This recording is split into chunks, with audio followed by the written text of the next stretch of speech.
Hi అండి. కరకరలాడే కారం చెక్కలు ఏ విధంగా తయారు చేసుకోవాలో ఈరోజు మన ఛానల్లో అయితే చూసేద్దాము.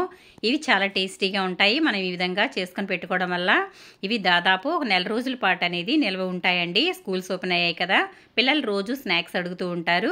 రోజుకొకటి చేయాలంటే ఎక్కువ శ్రమ అయిపోతుంది కాబట్టి ఈ విధంగా చేసి పెట్టుకోవడం వల్ల ఒక నెల రోజుల పాటు ఇవి అనేది నిల్వ ఉంటాయి. చూడండి ఒకసారి ఎంత క్రిస్పీగా ఉన్నాయో.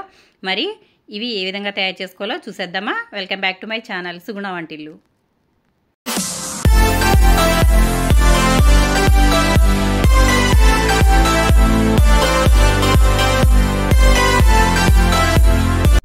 ముందుగా నేను ఇక్కడ కావలసిన పదార్థాలు ఏంటో మీకు చెప్తాను, చూసేయండి.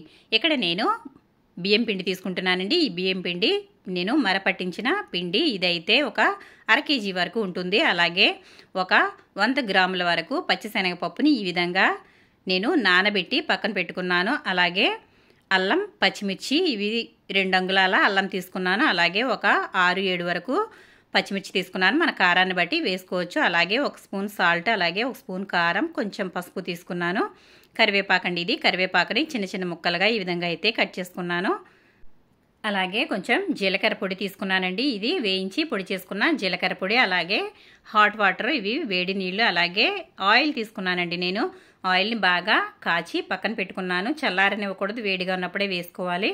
అలాగే నేను గిన్నె అయితే తీసుకున్నాను. ఇందులో మనకి ఎంత అయితే కావాలో అంత బియ్యం పిండి అయితే వేసుకోవచ్చు. మీకు ఎక్కువ కావాలనుకుంటే ఇంకా క్వాంటిటీ అనేది పెంచుకోవచ్చండి. మనం చూసుకున్న పదార్థాలని ఇంకొంచెం ఎక్కువగా వేసుకుంటే సరిపోతుంది. నేనైతే ఒక అర కేజీ పిండి తీసుకున్నాను కాబట్టి ఇక్కడ పదార్థాలన్నీ కరెక్ట్గా సరిపోతాయి.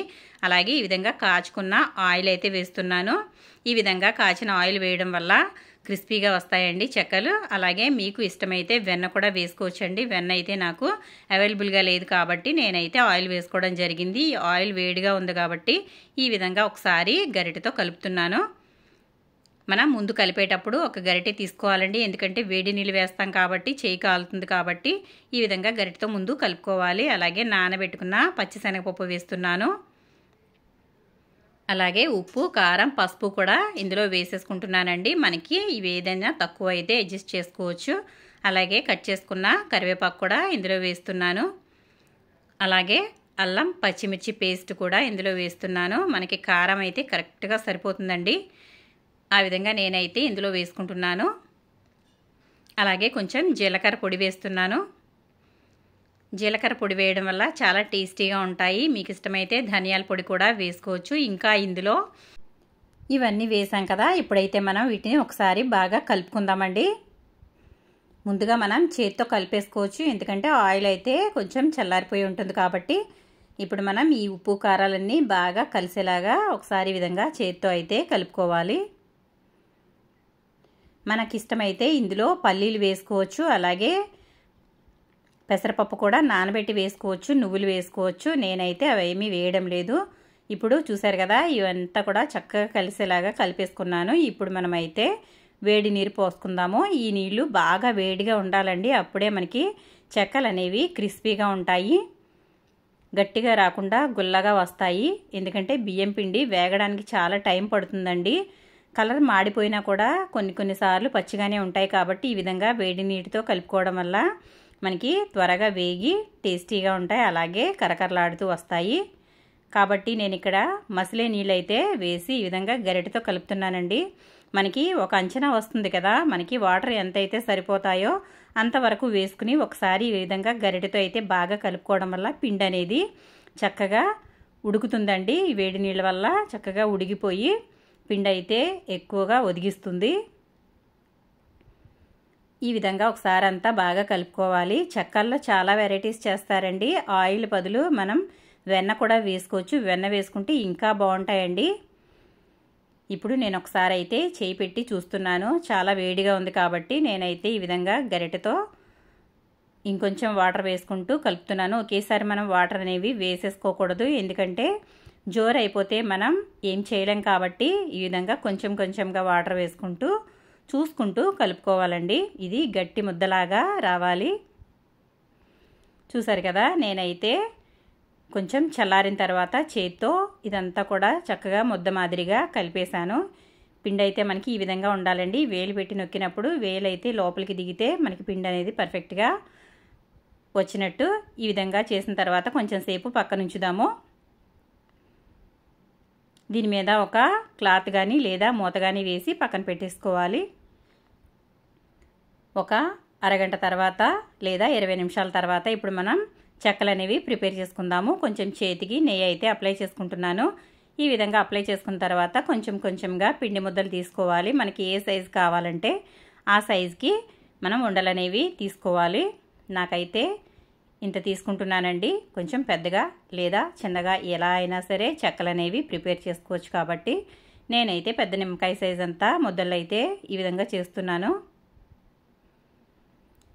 ఇదే మాదిరిగా పిండి అంతా కూడా చక్కగా ముద్దలుగా తయారు చేసుకున్న తర్వాత మనకి చెక్కలు చేసుకోవడానికి ఈజీగా ఉంటుంది కాబట్టి నేనైతే ఈ విధంగా ముద్దలు అనేవి తయారు చేసుకుంటున్నాను. చూసారు కదా, ఈ సైజులో చేసుకుంటే మనకి పర్ఫెక్ట్ అయిన సైజు వస్తాయి. నేను ఇదే మాదిరిగా కొన్ని అయితే తయారు చేసుకుంటాను. ఇద్దరు ఉంటే వీటికి చాలా ఈజీ అవుతుందండి. ఒకళ్ళు చేయడానికి ఒకళ్ళు ఉండలు చేయడానికి ఒకళ్ళు ఒత్తడానికి సరిపోతారు. నేనైతే కొన్ని వరకు చేసి పెట్టుకున్నాను. ఇప్పుడు మనం చెక్కలను అయితే నొక్కుకుందాము.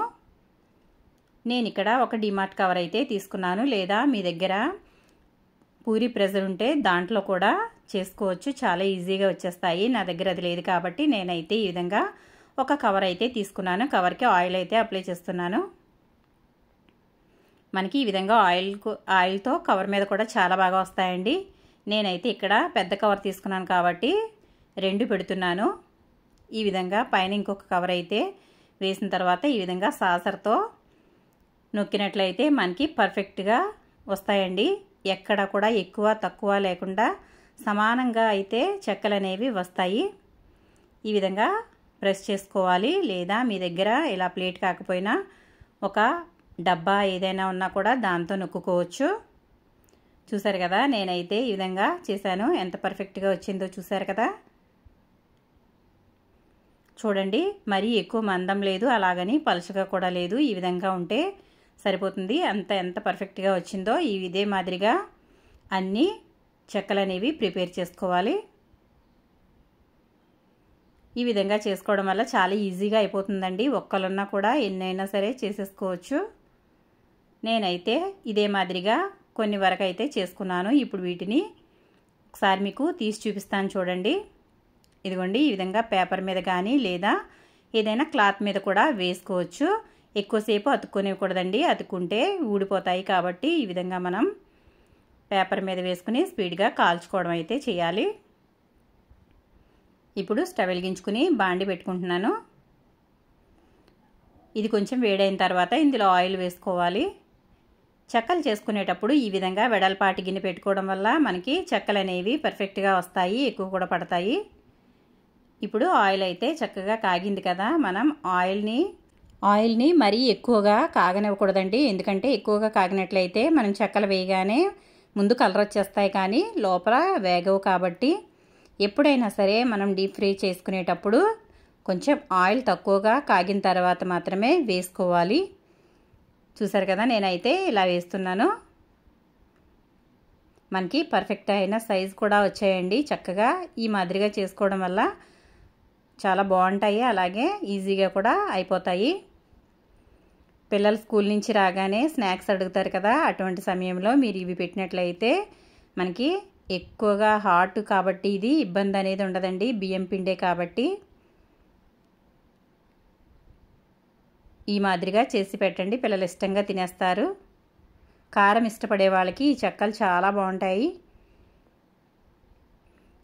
ఈ మాదిరిగా 4-5 వరకు మాత్రమే వేసుకోవాలి. ఎక్కువగా వేసేసినా కూడా వేగడానికి ఎక్కువ టైం పట్టేస్తాయండి. వీటిని మనం మీడియం ఫ్లేమ్లో మాత్రమే పెట్టి వేయించుకోవాలి. అప్పుడే మనకి చెక్కలు కరకరలాడేలాగా వస్తాయి. హై ఫ్లేమ్లో పెట్టుకున్నట్లయితే చెక్కలు మెత్తగా ఉంటాయండి మధ్యలో. కాబట్టి ఈ విధంగా లో ఫ్లేమ్లో మాత్రమే పెట్టి వీటిని చక్కగా వేయించుకోవాలి. వీటికి చాలా ఓపిక అవసరం అండి, ఎందుకంటే ఎక్కువ సమయం పడతాయి. మనం వట్టి బియ్యం పిండే వేసాం కాబట్టి కొంచెం ఓపికతో చేయాల్సిన పనులు ఇవి. చూసారు కదా, మనకి ఈ విధంగా వేయించుకోవడం వల్ల మనకి చెక్కలనేవి పర్ఫెక్ట్గా వేగుతాయి. ఇప్పుడు ఇవన్నీ కూడా వేగిపోయాయండి, తీసేద్దాము. ఇదే మాదిరిగా అన్నీ కూడా వేయించేసుకోవాలి. అంతేనండి, ఎంతో టేస్టీగా ఉండే కారపు చెక్కలు అలాగే పప్పు చెక్కలు రెడీ అయిపోయాయి. మీకు నచ్చిందా? చెక్కలు మీరే విధంగా తయారు చేస్తారో నాకు కామెంట్ సెక్షన్లో కామెంట్ పెట్టండి ఫ్రెండ్స్. మీరు వీటిని తప్పకుండా ట్రై చేయండి. మీకు ఏ విధంగా వచ్చాయో నాకు కామెంట్ సెక్షన్లో చెప్పండి ఫ్రెండ్స్. మీకు ఏమైనా కొత్త రెసిపీస్ కావాలన్నా కూడా నాకు కామెంట్ సెక్షన్లో పెట్టినట్లయితే నేను మీకోసం తప్పకుండా ట్రై చేస్తాను. చూసారు కదా ఎంత కరకరలాడుతూ క్రిస్పీగా ఉన్నాయో.